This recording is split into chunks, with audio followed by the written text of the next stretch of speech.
So let me wrap my head around this.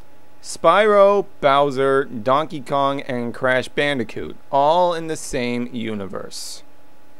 It must be my birthday! So this week I took the time to check out this year's E3 2016. I was more so anxious with Sony this year, as this year would mark the 20th anniversary of our beloved marsupial mascot. But then, when that oh so familiar music played, everyone was overjoyed. The hype was real right then and there, cause Sony sure delivered in more ways than we expected. After whenever was the last time he had a video game, everyone will be seeing the long-awaited return of the infamous Sony mascot, Crash Bandicoot. That's right, folks. Crash Bandicoot 1, Crash Bandicoot 2, Cortex Strikes Back, and Crash Bandicoot 3 Warped will all be remastered in HD from the ground up this coming year on the PlayStation 4. Not only that, but to build up to this HD remake soon to be, Crash will first be making a special guest appearance in this year's installment, Skylanders Imaginators, which I gotta say has a really neat concept of creating your own Skylanders, and I look forward to this in all its glory. Now today I want to give you my 2 cents on this return of Crash Bandicoot and how I see things here.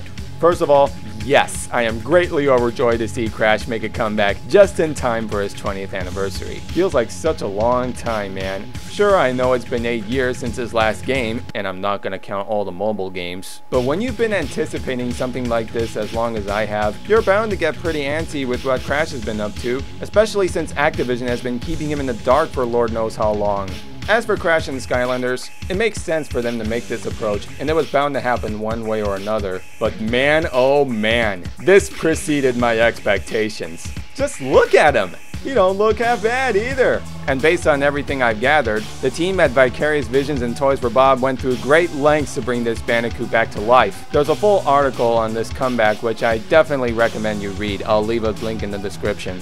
But yeah, this so convinced me to get a PS4, just for Crash alone. There's going to be a Crash bundle set for the PlayStation ports of the game, and you can bet I am after these with a passion. It's gonna be worth it. And hey, for me it's great to see Crash and Spyro together again, and not like, you know, these games. Am I also gonna pick up the remakes? You know it. I've been following Crash for as long as I can remember, and I've always had a blast with plenty of his games. I've played many of his platforming and racing titles out there, with these being the best of the bunch and these being my favorites of the bunch. Don't get them mixed up. So much is to be expected for these remakes, and I wish Vicarious Visions the best of luck.